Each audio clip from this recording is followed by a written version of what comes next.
जरा सोचिए, जब किसी गांव में एक साथ 9 अर्थियां उठें तो वहां का मंजर कैसा होगा। नमस्कार, आप देख रहे हैं आई इंडिया और मैं हूं डॉक्टर पंकज सिंह गौर। कौन किसे ढांढस बंधाए, कौन किसे गले लगाए और कौन किसे दिलासा दे।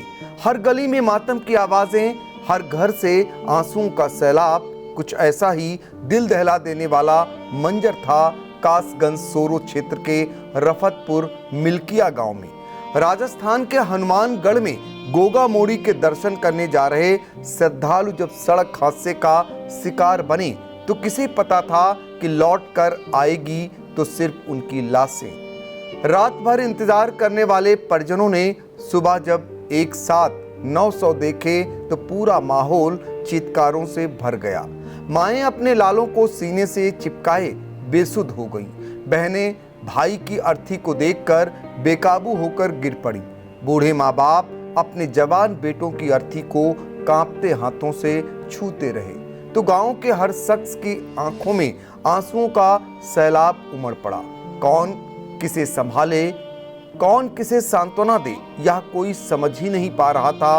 हर तरफ सिर्फ चीख, दर्द और बेबसी का माहौल था।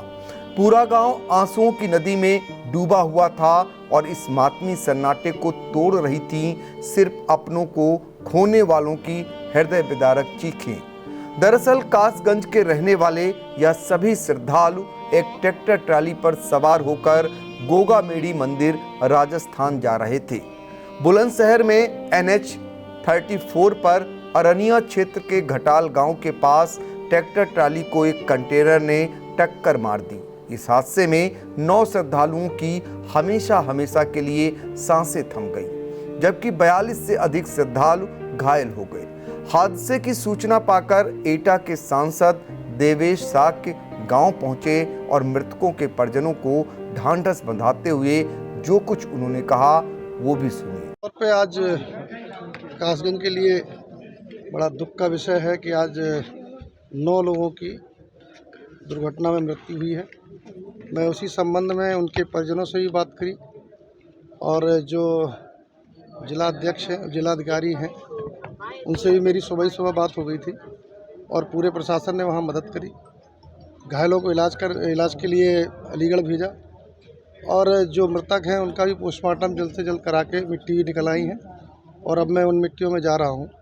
उनके दुखी परिवारों के साथ सम्मिलित होऊंगा जाके और मेरे आपके माध्यम से ईश्वर से प्रार्थना है इस दुख की घड़ी में परिवार को दुख सहने की क्षमता दें। सड़क हादसे के बाद रफतपुर मिल्किया गांव में पसरा मातम आने वाले कई वर्षों तक लोगों की यादों से मिट नहीं पाएगा।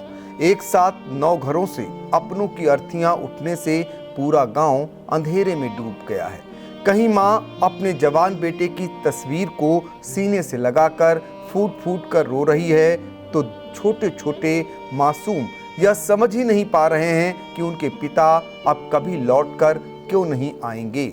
जिन घरों से कल तक हंसी ठिठोली थी, आवाजें आती थीं, आज वहां सिर्फ सिसकियां गूंज रही हैं। हर आंख सवाल कर रही है कि आखिर क्यों अपनों की यात्रा इस कदर अधूरी रह गई। गांव की गलियों से उठ रही चीत्कारें यह बता रही हैं कि इस हादसे ने सिर्फ 9 जिंदगियां ही नहीं छीनी बल्कि पूरे गांव की खुशियां लूट ली। रफतपुर मिल्किया का हर घर इस दर्दनाक हादसे की गवाही दे रहा है। गांव के हर इंसान के दिल और दिमाग में शायद यही सवाल उठ रहे होंगे कि आने वाले समय में जख्म तो भर जाएंगे, लेकिन अपनों को खोने का दर्द उम्र भर नहीं मिटेगा।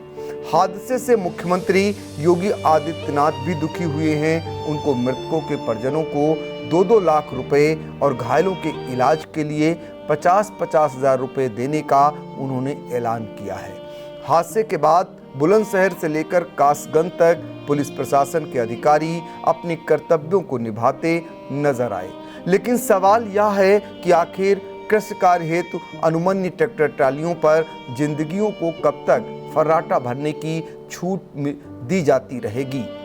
लखनऊ, शाहजहांपुर, सीतापुर में भी बुलंदशहर से भी बड़े बड़े ट्रैक्टर ट्राली हादसे हो चुके हैं। कुछ दिन तक तो जिम्मेदार जागे हुए दिखाई दिए, पर बाद में उनके सोते ही ट्रैक्टर ट्रालियों पर सफर करने वाली जिंदगियों के हमेशा के लिए सोने का सिलसिला शुरू हो गया है।